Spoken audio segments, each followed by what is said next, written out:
Я приветствую вас, дорогие друзья, уважаемые гости и подписчики моего канала. Всем большое спасибо, что следите за новыми выпусками. Пламен Пасков на связи прямо сейчас. Пламен, приветствую вас. Приветствую вас в этой жаркой, можно сказать, почти уже и летней. Это конец у нас мая, можно сказать. Но политическая погода становится сильно жарче, чем календарный июль. Поэтому у нас для нашей любознательной аудитории, наверное, будут очень многие острые темы для обсуждений. Ну, конечно же, все как бы отхаркивают, выдыхают, пытаются понять и разобраться, а что произошло после разговора Классно Трампа сказать, и да. Путина. Потому что на самом деле кажется, что вот вроде бы ничего не произошло, да, но все равно какие-то последствия глобальные, какого-то глобального перехода, они вот налицо. Вовсю пишут о том, что Трамп предал европейскую коалицию, Трамп не хочет вводить санкции против Путина. Судя по всему, все как бы и придет к выходу Соединенных Штатов Америки из переговорного процесса. Песков, правда, комментируя, говорит, что нет, США пока не уходят. И вообще сейчас начинается очень интересная сессия разработки некоего меморандума, где две стороны, Россия и Украина, будут нарабатывать предварительные условия мирных соглашений. То есть группы будут работать, придут к одному единственному тексту, подпишут этот меморандум, ну а дальше там и перемирие, может быть, и другие условия, на которые, собственно, Россия и Украина согласятся, да, и потом, вот, я так понимаю, что, наверное, какие-то изменения политические в Украине и подписание вот мирных договоренностей. По крайней мере, так видится вот эта дорожная карта, но тут вопрос США, как будут выглядеть на этом фоне. Рубио прекрасно сделал комментарий к происходящему на одном из ужинов, да,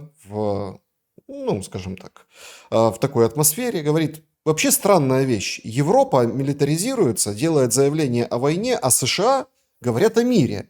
Не было такого в истории. Что скажете? Насколько переломный был разговор Путина и Трампа? И чего ждать?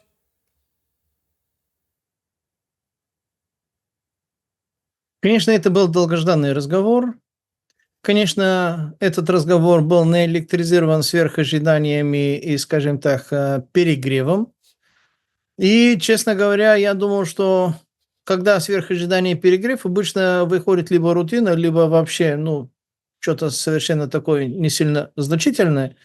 Но в этот раз мне резануло сначала глаз, потом ухо, потом я стал сравнивать несколько таких значимых вещей. Я буквально полчаса назад общался с человеком, который более 20 лет работал относительно, ну, наверное, и сейчас работает, это не будем уточнять, в американских силовых ведомствах на достаточно высоком уровне, и который был одним из тех людей, который хотел голосовать за Трампа, но непоколебимая вера магианцев, то бишь мага, то есть последователей мага, свидетели мага последнего дня и пророк единственно Дональд Трамп, начинает трескаться и немножко уже роняться. То есть эта конструкция уже не такая монолитная, стабильная, потому что у них есть многие такие вопросы, которые начинают возникать в сторону Дональда Фредериковича. Почему? Давайте я вам так совсем коротко, не буду показывать. BBC, ну, естественно, начнем с политически самых правоверных, демократических и этих самых, выше и дальше уж некуда. Россия и Украина, цитата, немедленно, по-английски immediately, начнут переговоры о прекращении огня, заявил Трамп, и дальше статья.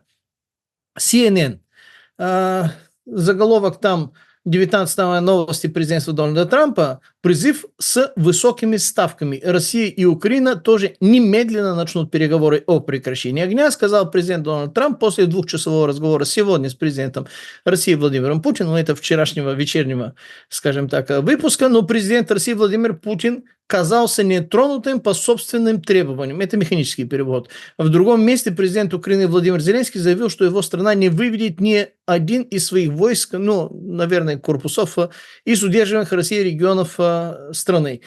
Третье. Reuters. Я совсем небольшие отрывки. Трамп заявил, что Россия и Украина договорились о немедленном прекращении огня. Кремль не предлагает никаких временных рамок. Здесь слово «немедленное» тоже звучит, ровно так же, как и в предыдущие два. Если эти три, BBC, CNN и Reuters, можно считать, что они либерально-демократические, скажем так, такие там глобалистические и прочее, что правда, безусловно, давайте посмотрим на последний единственный стожер республиканства, консерватизма, трампизма и всего остального, то бишь Fox News. Они практически единственные. Но там та же самая цитата. Трамп обратился к социальным сетям, чтобы похвалить призыв как очень хорошо, и сказал: Россия и Украина немедленно начнут переговоры о прекращении огня, что более важно, о конце войны. И сам заголовок уже звучит, конечно, чуть более мягко, но слово «немедленно» эту мягкость как-то режет все равно. Президент Трамп уверен, что Путин хочет мира с Украиной, считает, что ему хватило войны.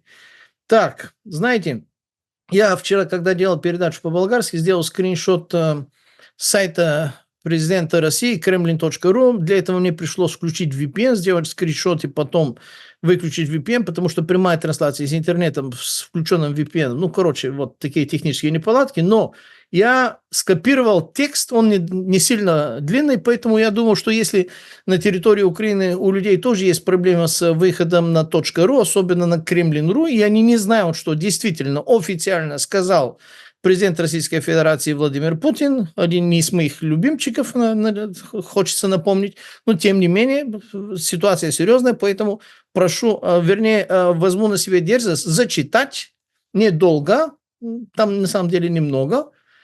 Прежде всего, я поблагодарил президента Соединенных Штатов за поддержку со стороны США в возобновлении прямых переговоров между Россией и Украиной по поводу возможного заключения мирного соглашения, по поводу возобновления переговоров, которые были прерваны украинской стороной, как известно, еще в 2022 году. Президент Соединенных Штатов высказал свою позицию по поводу прекращения боевых действий, перемирия, а я со своей стороны отметил также, что и Россия выступает за мирное урегулирование украинского кризиса.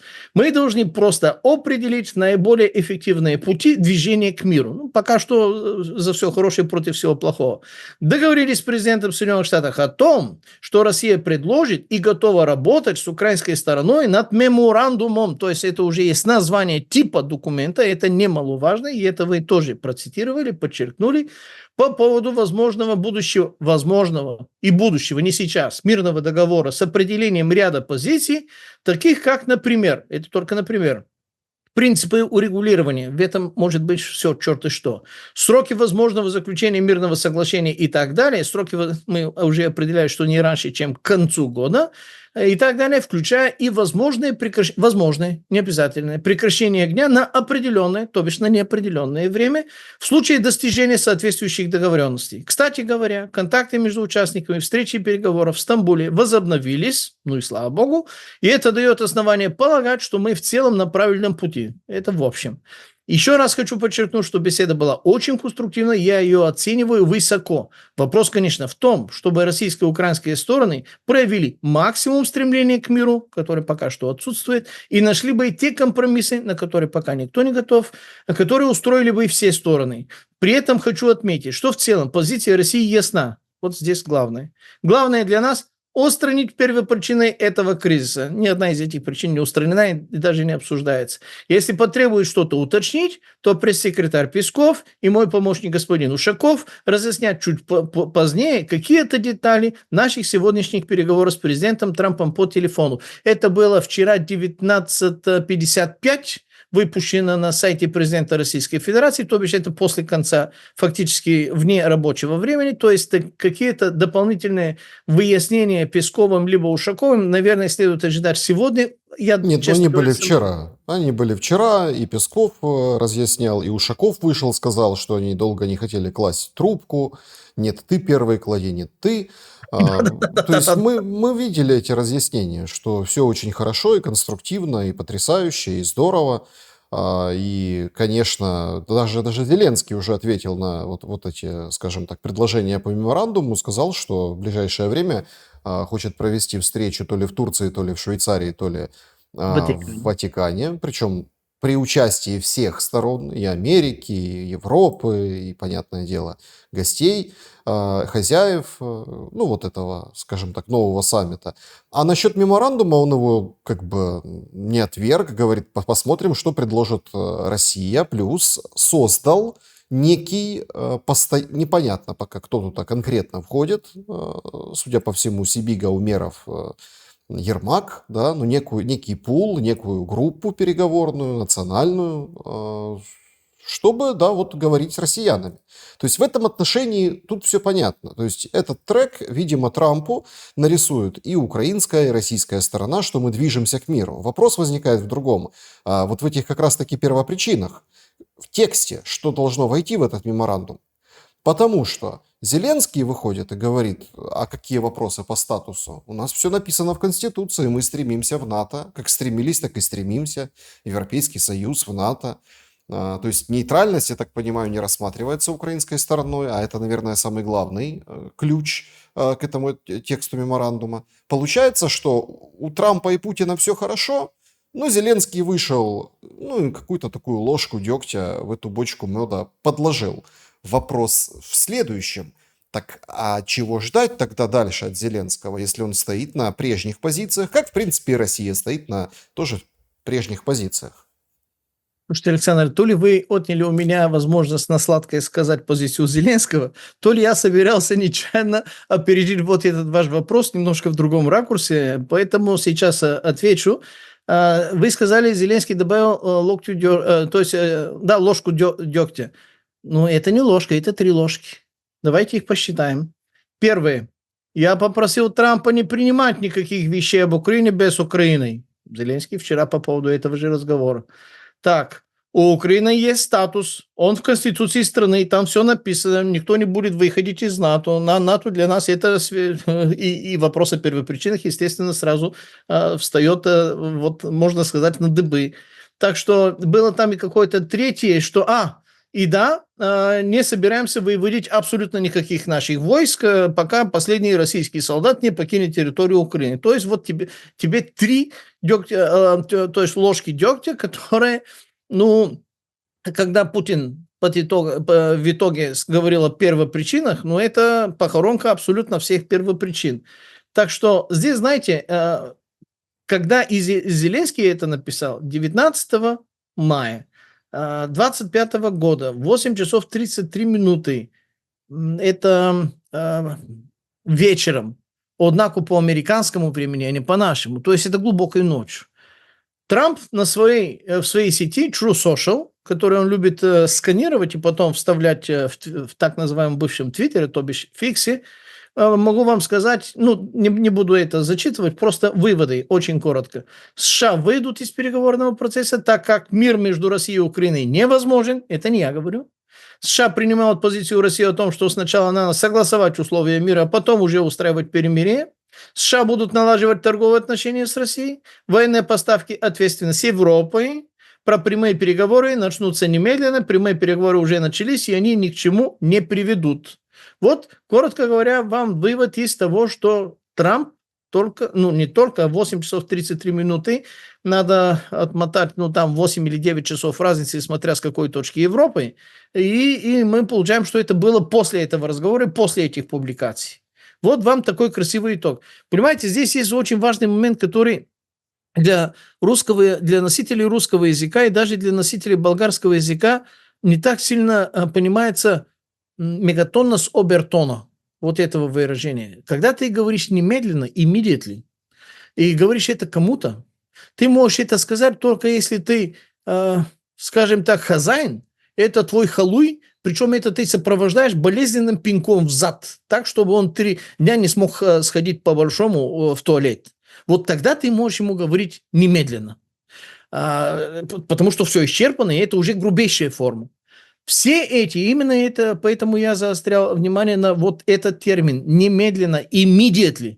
Если ты говоришь immediately, то бишь немедленно Путину и Зеленскому, то либо они твои халуи, либо ты сядешь в лужу, потому что если ты вчера говорил немедленно, А сегодня или максимум завтра они не подняли лапку, не высунули язык, и не сказали, и не сделали, что скажете, белый господин. И немедленно действительно не стали делать то, что было объявлено, что происходило немедленно, то есть прекращение огня, то ты сядешь в такую большую грязную лужу, что я почему говорю, что многие сторонники Трампа начинают немножко переходить, скажем так, в группу колебающихся. То есть у них не такая уже твердая уверенность, что это единственный пророк мага, и это единственный, ну, там, скажем, секта последнего дня, мага последнего дня, Make America Great Again, и что здесь что-то не то. Есть даже такое стойкое уже в Америке выражение, которое, наверное, нашей с вами аудитории неизвестно.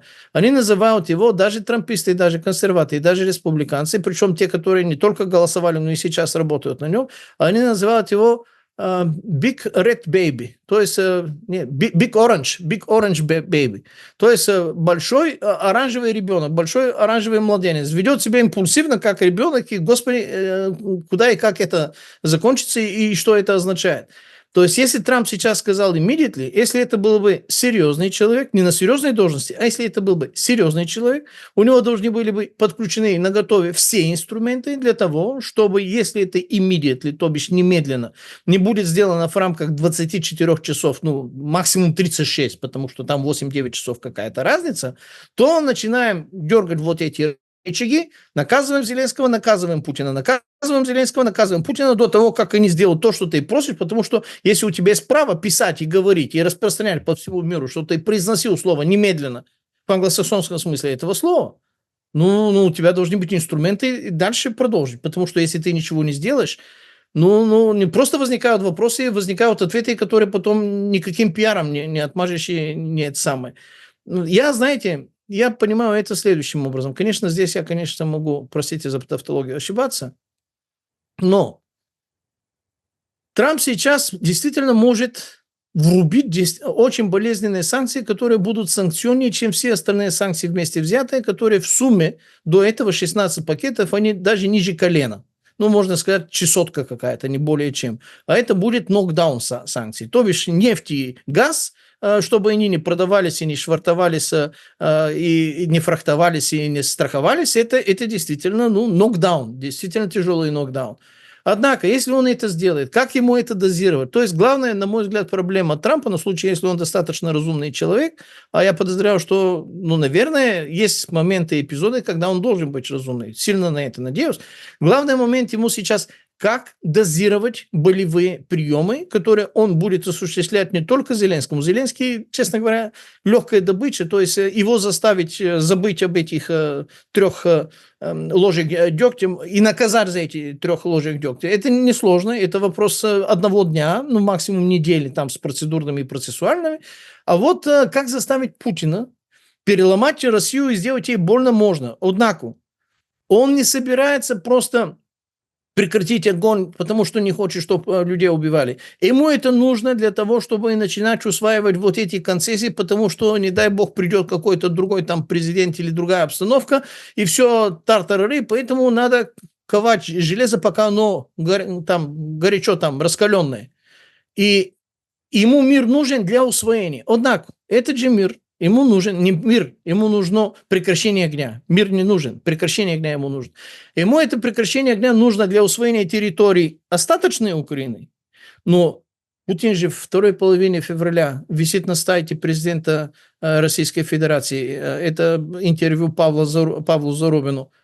Он готов предоставить такие же условия концессии и новозавоеванным с их точки зрения этого же разговора территории, и на территории канонической России. А после этого, если вы помните, несколько недель постоянно звучало слово «Арктика», имея в виду не географическую Арктику, не гренландскую и не канадскую Арктику, а российскую Арктику, которая самая большая из всех Арктик вместе взятые. Арктика как ресурсная база. То есть Путин должен как-то согласиться и предоставить такой же шикарный доступ американским компаниям и к Арктике. То есть если сделаешь ему слишком больно, либо слишком сильно его опустишь, даже вот эти предварительные договоренности, договоренности, небось придет какой-то другой, более стержневой там в России и скажет, я ничего не знаю, это был предатель, это был слабак, лох, и он на американских этих самых колониалистов повелся, и все спускаем в унитаз истории и документалистики, и дипломатии, и начинаем все заново. Это может произойти в любой момент. Вы же понимаете, нет, вы же понимаете, что это обоюдный процесс, это дорога с Да, в двусторонним том-то и движением. сложность. Именно, в том-то и Ну сложность. вот выходит Трамп и в процессе вот этих заявлений, которые он вчера наделал много, говорит, что это все равно война Байдена. Ну, то есть это не моя война. Но время-то идет, время идет, и время И оно делает, работает против него. И оно работает против него. время делает эту войну войной Трампа. Вот Да. войной Трампа.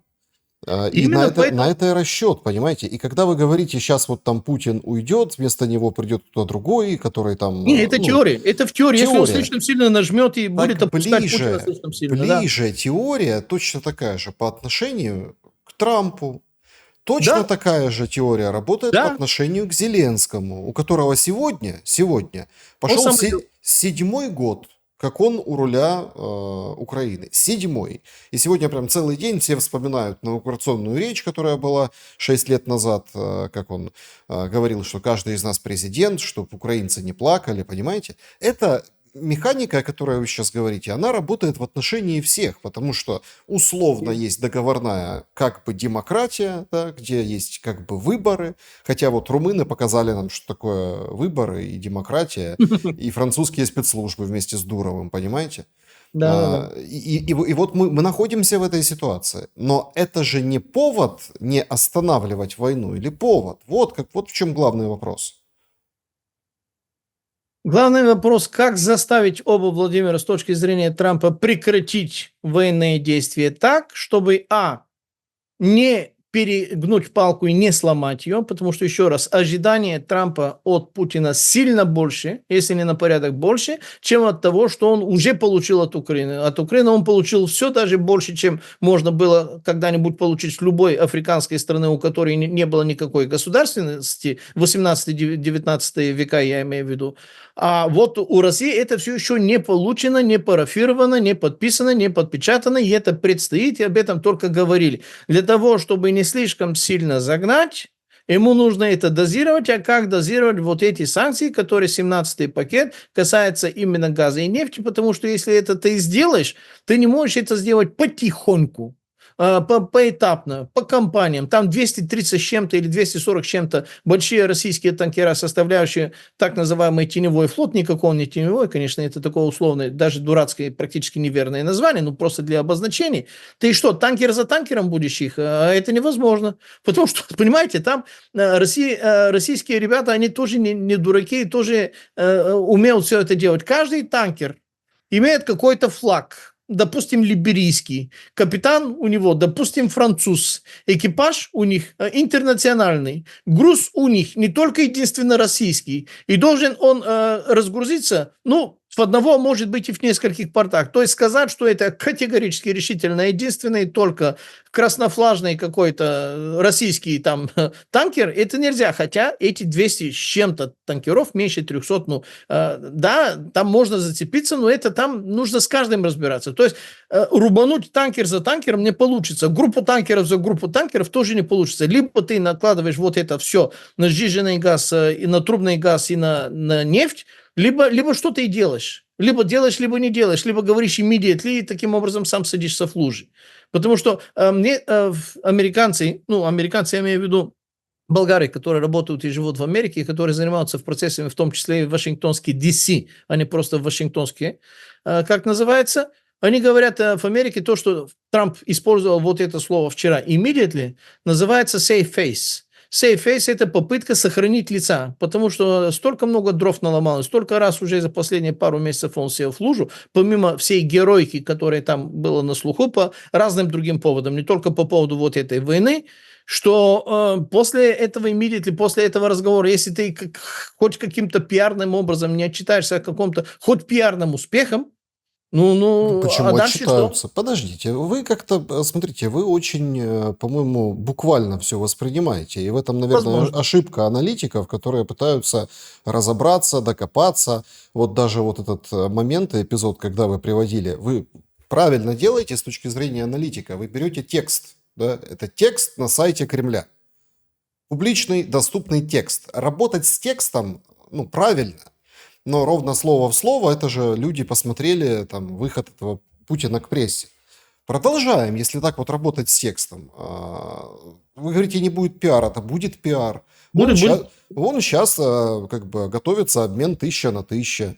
Обмен, который хвалят все стороны, кто бы где, потому что 2000 человек вернутся домой. Сейчас, правда, гуляют подробности разные, ну, по таким интернет-альтернативным, да, украинским пабликам о том, что в СИЗО по стране всех политических, ну, которые дроны фотографировали, которая просто позиция какая-то у них пророссийская, какие-то соцсети, они там чего-то писали когда-то.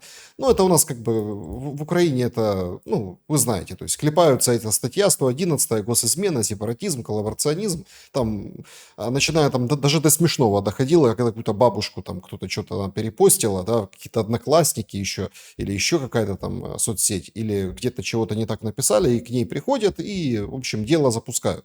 Так вот, все, кто в СИЗО по этим статьям, уже опрашивают по поводу этого обмена.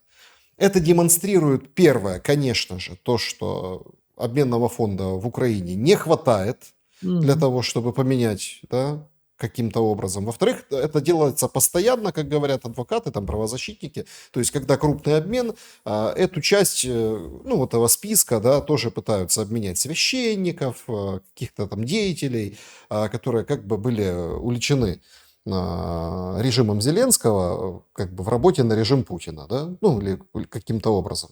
Поэтому пиар будет, проведут 1000 на 1000, это рекордный обмен. Трамп будет первый, так сказать, снимать сливки с этого всего. Но вопрос-то дальше. Что дальше? Зеленский сегодня разговаривал с финским президентом. Это тоже такой очень интересный товарищ. Вчера буквально прошла новость. Они же там созванивались все друг с другом. И Стуба тоже Трамп во вчерашнем посте по итогам разговора с Путиным упомянул, что он тоже и со Стубом говорил. И этот Стуб поговорил сегодня с Зеленским. И Зеленский, описывая этот разговор, говорит, что Россия тянет время. Россия тянет время, если они там будут вот затягивать, то санкции, жесткие санкции, ответ. То есть мы видим примерно, ну, немножко растянутую во времени у Зеленского тактику Анкары Стамбула, когда он там вот приезжал, Путин, я тебя жду, я здесь. То есть он пытается ускорить некие процессы. Да? Трамп против этого. В этом такое, ну, очевидное, фундаментальное несовпадение. Трамп говорит, я не буду никаких санкций вводить, потому что мирный процесс идет, его это устраивает. Я его сорву, если я введу. Зеленский давит на слезу, собирает партнеров, разговаривает со Стубом, который в разговоре с Трампом якобы, как пресса пишет, убеждал Трампа, что Россия не супердержава, и вообще там как бы она слаба, завтра возьми и развалится. То есть, а Трамп его послушал и сделал наоборот, да, как бы наоборот подчеркивает силу и мощь России. И вот сейчас вот это вот Зеленский пытается подгонять, да, подгонять вот какие-то решения. Но у него не получается, исключительно из этой процедурной штуки. Да, вот меморандум, давайте прямые переговоры. Но внутри оппозиция, ну, или как люди, которые называют себя оппозицией, конечно, это очень громкое название, говорят, что это провал прежде всего, в том числе и украинской дипломатии. Потому что фактически на переговорном треке мы остались 1 на 1 с Россией. И это уже как бы маячит, прям бьет по голове ключом. Россия и Украина должны договариваться. Текст российского меморандума, текст украинского. И вот здесь вот мы должны к чему-то прийти. Но тут же главный вопрос. Мы ни к чему не можем прийти. Так куда гонит Зеленский? Куда он подгоняет? К чему? Чтобы заставить условно Трампа уйти, Европу вписаться, занять, прямо воевать? Как вот бельгийцы сегодня говорят, ой, мы готовы во главе с Францией и Великобританией войска ввести, но после перемирия. Интересно, сколько бельгийцев, 2 или 3? потому что на десятку я боюсь, что они как-то не наберут. И эти бельгийцы, если каких-то наберут, они будут не традиционной европейной расы и не традиционно бельгийского происхождения. В лучшем случае, причем если будут такие притяжатели бельгийских паспортов, которые очень плохо говорят как на фламандском, так и на валлонском, там эти официальные языки. Ладно, шутки в сторону. Ну, что делает Зеленский? Он делает действительно единственную очевидную вещь. Он пытается спасти время для своей власти, потому что время для его власти, время войны, это время его существования, время его физической безопасности, единственная гарантия его физической безопасности, хотя очевидно, что конец этой физической безопасности уже маячит за горизонтом, и это вопрос технологического времени, можно ли растянуть вот это сомнительное удовольствие прихода вот этого, то, что маячит за горизонтом, либо как-то соглашаться или уматывать своевременно. Это его, скажем так, гамлетовские вопросы быть или не быть. Я не буду это разбирать, там есть другие специалисты. Но когда вы сказали, что они упираются на вот эту европейскую мощь, что он разговаривал с Тубой, что там Финляндия и так далее. Знаете, давайте приоткроем немножко занавес, и для наших все еще глубоко заблужденных друзей, которые находятся на территории Украины, которые утоплены в дезинформационной среде обитания, или это токсическая, скажем так, дезинформационная среда, где вся Европа, что европейская, это сильные, хорошие, добрые, благополучные, зажиточные, законопослушные, прогрессивные и вообще все самое зашибись. Ребята, мы говорили про Финляндию. Финляндия всегда, вернее, до недавних порах была синонимом действительно такой же зажиточности, спокойствия, благополучия и так далее и тому подобное. Была да уплыла, потому что Финляндия вошла в НАТО. А что произошло? До этого, как она вошла в НАТО, совсем недавно, она вошла в еврозоне. А еврозона это что? Это то, что всегда делает одно и то же со всеми странами. Давайте я вам небольшую такую справочку для того, чтобы освежить мозги. Это холодный душ. Не всем понравится, но все могут проверить. Верить мне не надо, можно проверить. Санкции работают. В Финляндии 1150 компаний, объявленные несостоятельностью за период январь-апрель 2025 год. Это 4-миллионное государство. И это является больше, чем за тот же самый период прошлого года. Тогда было 1097 компаний за первый квартал прошлого года. И на 66% больше, чем за тот же самый период 2022 года, пишет финляндское издание Kauppalehti. Количество фалитов в Финляндии, банкротов, возрастает четвертый очередной год. Четвертый очередной год это возрастает, не благосостояние, фалита возрастает, а в марте этого года впервые был пройден порог в 300 фалитов за один месяц, начаты уже 309 процедур. Если этот темп с начала года сохранится, в этом году в Финляндии будут объявлены 3450 фалита, для сравнения 3035, то есть на 12% меньше за 2024 год, и 2715 за 2023 год, то есть на 800 с чем-то фалитов меньше, отмечает вот это издание. Экономические трудности финляндских компаний отдаются нескольким причинам. Сейчас приготовьтесь, это на вкусное, на сладкое. Включительно российские специальные операции в Украине, это еще ничего, это семечки. И инфляция, возрастающие банковские проценты и, заметьте, это уже на сладкое. Ребята, пожалуйста, сели, готовы, приготовились. Как и постоянные... как сказать, нестабильность после лучших новостей, после плохих новостей. Постоянное, понимаете ли, ощущение небезопасности и нестабильности после плохих новостей. А плохие новости – это что? Это психоделические сеансы или это настоящая статистика? Большинство из компаний, которые фалируют, то есть банкротятся в Финляндии, они с маленьким оборотом, то есть это маленькие компании. Прогнозы финляндской экономики тоже не обещают быстрого изменения к чему-то лучшему. Поэтому если Финляндия, если скандинавские страны, там Швеция, там Норвегия, ну возьмем даже Данию. Ну, можно пройтись по любой из них, которые состоят в этом сомнительном военном союзе, оборонительном, конечно, единственный только оборонителем НАТО, и те, которые состоят в этой еще более сомнительной, скажем так, заварушке официализированных фальшивомонетчиков под названием Еврозона, Вот все, которые туда вошли, они сейчас с такими проблемами, в такой беде и в таком срыве, что только лучшим врагам можешь это пожелать. А Украина все равно прется и в НАТО, и в Европейский Союз. Ребята, вы понимаете, куда претесь? Нет? Вы понимаете, что хотите? Вы изучайте материальную часть. Уже 15 миллионов украинцев пересекли границу Европейского Союза до 2023 года, и можете много у кого спросить, те, у которых прошла, скажем так, туристическая эйфория первых пару-тройку месяцев на новом месте, и которые, может быть, начали уже оплачивать счета и заниматься настоящей жизнью, и пытаться понять, где они попали.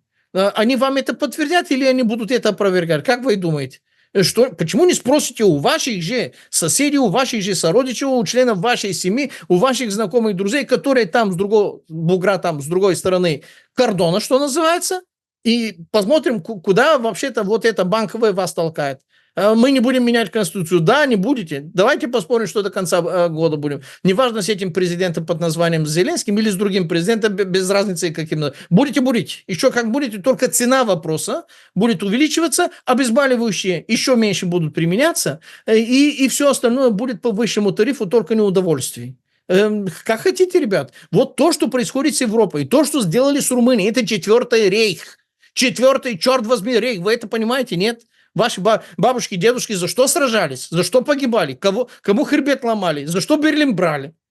Ага, Европа. Европа – это четвертый рейх. Ни более, ни менее. И они сейчас собираются. План Барбаросса 21 века. Драхнатостин, версия 2.0. Или 25, или 2026, как хотите. Вам это надо. Два огненные катка тогда было мало, 41 по 45 год. И сейчас еще хочется, потому что сейчас проблем мало, нет? Или лучше нормальным людям все-таки объединиться. Александр только что использовал такое слово. У меня ушки на макушке вообще-то сразу впрыгнули. Оппозиция в Украине. Разве такая есть? И она географически территориально в Украине? Нет. Или она уже для того, чтобы иметь возможность говорить или думать даже что-то, или публиковать что-то оппозиционное, она обязательно должна быть за кордоном, потому что иначе, мягко говоря, неожиданные встречи с СБУ и ТСК и все остальные другие, скажем так, органы совести, морали и всего остального. Нет? Поэтому, ребята, вот вам я эпизодик такой маленький, финляндский, специально такой зачитал, потому что действительно Финляндия была синонимом всего этого благополучного. Было да уплыло. Нету этого уже. И скоро не будет. И прогнозы, как видите, хреновые. Быть еще хреновее. И Зеленский пытается заполучить поддержку именно тех, у которых и так все сыпется. И так все рушится. На кого вообще-то расчет? Ему понятно, на кого расчет. На вот эти яхты, которые ему эти шиферы там закупали. Одна 75 миллионов, другая 150 миллионов. Это только из того, что документально даже известные, уже сфотографированы. Хорошие яхты. Кстати, у человека есть вкус, есть понимание, знания, консультанты. Надеюсь, и капитаны у него неплохие. Хороший. Слов нет. Недвижимость в Израиле, правда, недвижимость в Израиле, я не знаю, поздравить его за это или нет, потому что там военный лагерь 48 года. Если он хочет убежать с одной войны и спасаться в Израиле, он, по-моему, попутал шиповник на терновник. Ну, это его дело. Не будем думать о Зеленском, он о себе подумает. У него есть честные трудовые, скажем так, сбережения, честно наворованные деньги из этих американских подрядов в достаточном количестве, наверное, 10, а то и 11-значные циферки я не знаю. Ну, там на десяточку там хватает с 9 нулями. Есть, у него есть. А у вас что есть? Долги и земля у BlackRock. 47% к концу 2023 года. И что? За что боролись? За что вообще-то весь этот цирк был? За что люди погибают? За что единственные населенные пункты, которые растут, вернее, участки в этих населенных пунктах, в том числе и большие города, которые действительно растут, это кладбище. Кладбище с знаменами. Знаменами самых молодых людей, самых молодых, фертильных, работоспособных, образованных, те они там гниют, удобряют. За это что ли? Я понимаю, что это нелегко. Было бы легко, нам бы достало, что называется. В Болгарии нелегко, в Румынии нелегко, в России нелегко, в Украине нелегко, везде нелегко. Слушайте, если как-то не собраться, не вспомнить, чей был Сидор Ковпак, нет? То тогда будут еще тысячи грести, тысячи закапывать, а многие даже будут гнить и даже не будут их доставать для того, чтобы хотя бы похоронить по-человечески и с крестом там их отпеть по-человечески. Даже так. Если вы не поймете, что время, когда можно было изменить эту политическую ситуацию, ну, мягко говоря, давным-давно ушло и, наверное, скоро не вернется. Поэтому нужно идти на такой, на крутой подъем. По-другому уже ровненько не получится. Без вариантов. Единственное, что убивает Украину, это то, что суть существования резон d'être Украины, который был создан как политический проект после распада внутренним предательством, а не официального распада Советского Союза, это быть антироссией. Если уберешь у Украины антироссийскость, то есть не быть часть одного народа, который является антинародом, дрессированным, зомбированным, накачанным, стероидами, всем остальными запрещенными фармацевтиками накачанным, быть антироссией, то тогда ничего подобного не было, и даже не было бы необходимости быть отдельно от России. За что весь этот сыр-бор? Ой, за эти украинские области, так это они были бы украинскими до конца дней всех нас. Ой, Крым вообще-то наш чей? Крым был бы всем. И российским, и украинским, всем, кто хотят. Владивосток был бы ваш, Алтай был бы ваш, Сибирь с нефтью, с газом было бы ваше. Все было бы ваше. Всем было бы. Это так плохо? Вы постоянно хотите быть везде одновременно, чтобы из-за того, что это понимаете, или вам сказали, что это уже чужое, и, ой, господи, я готов пойти воевать, убивать и быть убиенным, да? Ну, это как-то контачить с какими-то, я не знаю, хотя бы органами равновесия, даже органы мышления не буду спрашивать. Как-то с равновесием хотя бы. Контачить нет. Поэтому, Александр, извините за эмоциональный выпад такой, но я постоянно это слышу не только в этих наших студиях, не только в интернете. Я от своих друзей в Украине, люди с высшим образованием, которых я люблю, уважаю, с которыми общаемся десятилетиями, я слышу, как вот этот зомби-визор вещает их устами, который не контачит ни с какой, ни личной, ни другой логикой. Человек, да, не буду, больше, господи, не буду, не хочу, чтобы кто-то даже догадался, о чем. Ну, естественно, речь идет о ветеринарных врачей. Люди с высшим образованием, с которыми мы были вместе, веселились вместе, на конгрессы были вместе, помогали себе вместе, защищали друг друга вместе. И из России, и из Украины. И все было вместе, господи. До 2012-2013 года все было вместе. Конгрессы вместе проводили, все. А потом внезапно не просто друзья.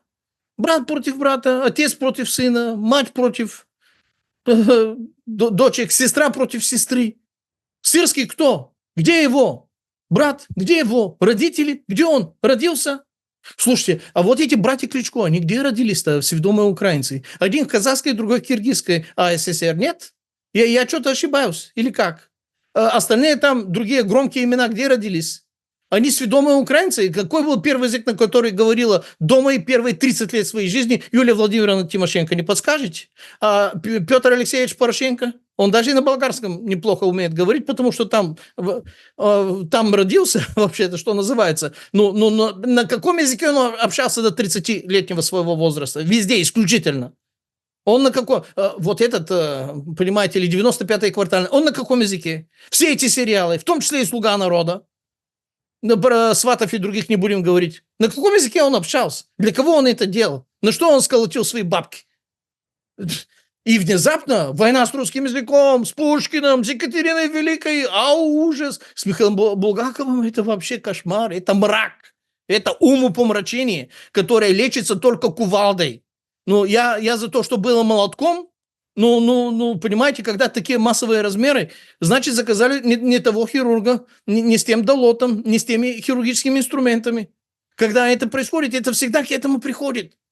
Не может быть по-другому. Выход всегда есть там, где вход. А вход это был Беловежская пуща и потом антирасизм проекта Украины. Единственный проект, который ограничивал бы границы Украины, который делал бы из Украины что-то, чего-то отдельно, это быть антироссией. Потому что Киев – мать городов русских, потому что крещение Руси в Херсонесе, потому что князь Владимир, потому что все остальное. Как это? Вот так вот. А коли так, то это смерти подобно, не смерти подобно, это к смерти идущие вообще-то.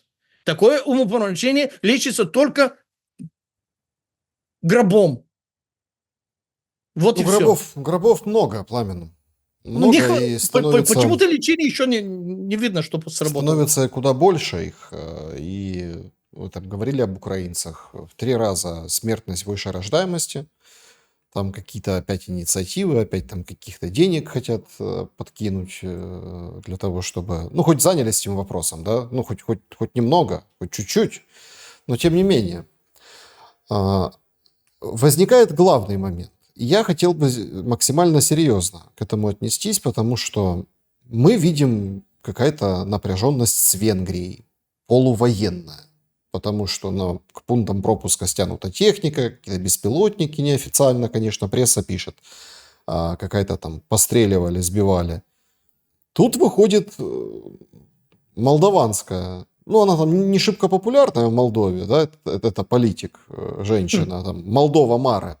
Да, Кстати, она тоже единственная только на русском разговаривала до 30-го плюс года своей жизни. Майя Александровна Санду, ну там немножко искал, тоже на русском. ну, А я теперь я не о внезапно Санду, я о политике другом. Она говорит вообще, что там часть Одесской области, да, там Буджак она называет, надо забрать себе.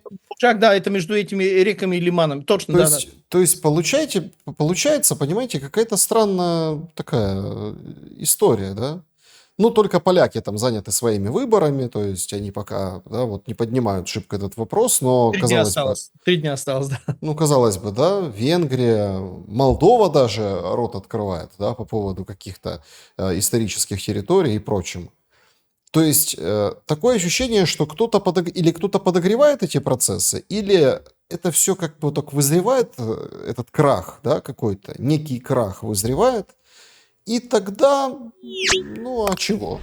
Там венграм Закарпатья будет хорошо, как это, в родной гавани, да? Какие-то территории, там, Буковины, не знаю, там, Одесской области, еще что-то скажут. Ой, да, ну, конечно. Сразу Белгород-Днестровский порт там, без процесса. Сразу в Евросоюз, так сказать, да, без вот этих всех прелюдий и вот этого всего. Там сегодня в очередной раз ЕС принял 17-й пакет санкций, Совет Европы, а какой-то вот там чиновник говорит: о, Украина сделала домашнюю работу, будем принимать ее в ЕС. Ну, то есть многое прошли. То есть это все сигналы какого-то действительно геополитического разлома, который вот-вот-вот наступает. И вот тот, не знаю, щелчок или та отмашка, которая там будет дана, вот что это может быть, когда вот это все начнет, карточный домик, сыпаться? Ведь можно долго играть в эту игру. Мы и наша аудитория, ну, люди пишут в комментариях, как есть, то есть абсолютно там трезво, адекватно, некоторые там со скепсисом, некоторые там вообще ни во что не верят. Можно долго играть в эту игру, в меморандумы, переговоры, какие-то моменты, но все же может посыпаться вообще одномоментно. Вот просто одномоментно. Причем фронт может стоять на месте, а внутриполитическая ситуация и отношения с соседями могут привести к какому-то, ну, очень непредсказуемому результату. Что это может быть за отмашка? Как понять и сообразить, что вот не то, что нам пора спасаться, а имеется в виду, что все началось? Линия разлома – это битва изоляционистов против глобалистов. Причем главный политический инструмент глобалистов под названием Демократическая партия США незаметным, но зато эффективным образом перекочевали пока что, наверное, на 1,5 еще 2 года из американского континента на территорию Европейского Союза.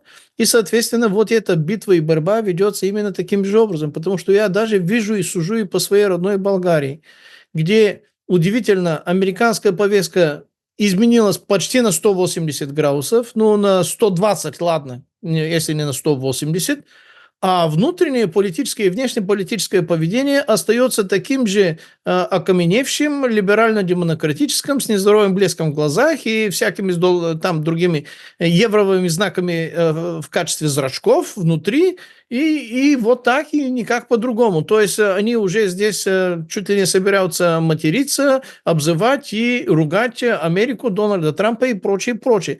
То есть если политика в Болгарии даже, и не только в Болгарии, естественно, и в соседние страны на Балканах, продолжает быть именно такой, какой она была, за которой раньше мы всегда дежурно винили единственное только Соединенные Государства Америки, то сейчас, когда Соединенные Государства Америки, мягко говоря, сильно накренили и поменяли курс этого глобального корабля, а вот эти шлюпки, которые были рыбой, прилипал к большой белой акуле говорят, не-не-не, у нас тот же самый курс, но у нас, наверное, какая-то другая белая акула. Это не та, неправильная белая акула, недостаточно белая и недостаточно акула, другая там, неважно какая.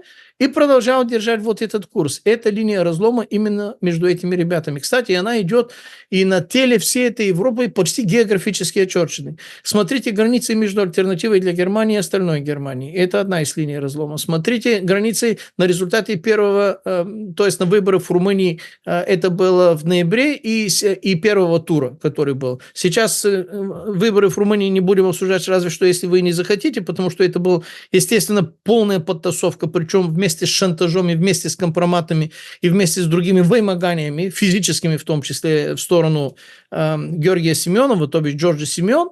Это однозначно. Смотрите, что происходит в Венгрии, в Словакии. То есть эти линии разлома Восточная Европа продолжает оставаться каким-то бастионом консерватизма, здравого смысла и, по крайней мере, хоть какого-то национального интереса. Не буду говорить про российскость и антироссийскость, национального же, черт возьми, интереса нашего собственного народа. Смотрите даже, что происходит в этой Польше, которая было принято считать тоже каким-то бастионом несгибаемым по поводу всего этого. Там Гжегош Браун, кандидат в президенты, который сейчас в воскресенье должен баллотироваться, будут проводиться выборы. Человек пользуется знаменем Четвертого рейха, то бишь Евросоюза, в качестве, обтирать ноги. И он это прилюдно показал и продемонстрировал. То есть, очевидно, что все эти линии разлома уже физические, они уже настоящие. И на кого делает сейчас ставка Банковой? На те, которые там Каролинское ядро. Причем не на все Каролинское ядро. Каролинское ядро было очень многих государств. Он делает ставку всего на трое, на четверо. Почему? Потому что он же им обещал вот эти недра, которые сейчас отданы Америке. И им есть за что, грубо говоря, его поддерживать, надеяться, сражаться или там помогать военным образом. Сражаться, конечно, некому. Ни Англия не имеет количества войск, которые может отправить. Ни Макрону удается даже иностранного легиона заставить уговорить покинуть Африку и хоть немножко потренироваться на полях Украины. Ни Мерц может что-то другое сделать, кроме как дать отмашку таурусов, что, конечно, очень плохо, очень неприятно, но они погоду не изменят. Они могут изменить погоду в рамках недельки, пару месяцев максимум, пока они исчерпываются, потому что таурусов тоже не как патроны автомата Калашникова. Их не так много. Таурусов сильно меньше, чем герани. Таурусов сильно меньше, чем калибров, и таурусов сильно меньше, чем искандеров. То есть таурусы – это плохо, это хорошее оружие, очень хорошее оружие, много пакостей может сделать, но погоду на фронте не сделать. Единственный человек, который может изменить ситуацию на фронте, соответственно, изменить все эти силовые расклады, его зовут не Дональд Трамп, его зовут Илон Маск. Отдаст отмашку на технические работы Starlink, и все.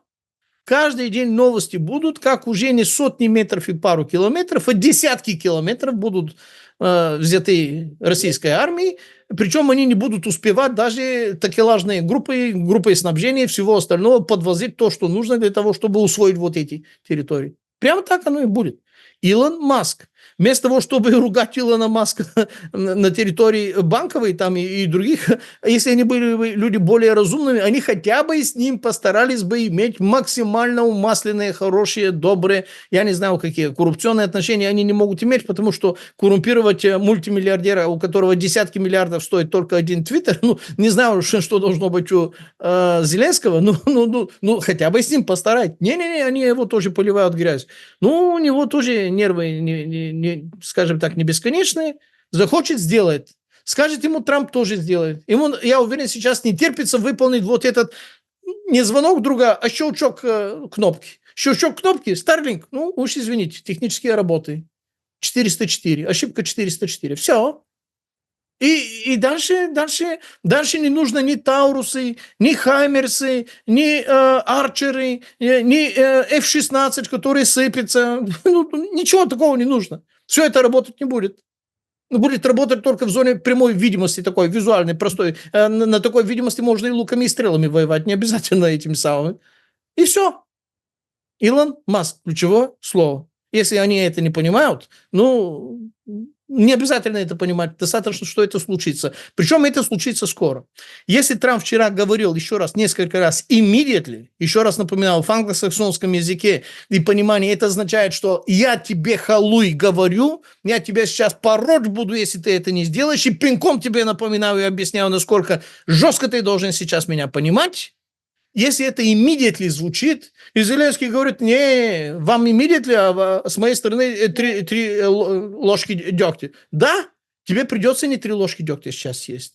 Ему придется. Не знаю, завтра или послезавтра, но скоро ему придется, обматываться, может, и в перьях потом. Будет. Я в этом абсолютно уверен. На такие слова можно говорить каждому, в том числе и Зеленскому. Только от последствий потом, не отделаться. Не получится. Ламин Пасков был моим собеседником сегодня. Я благодарен за время и мысли.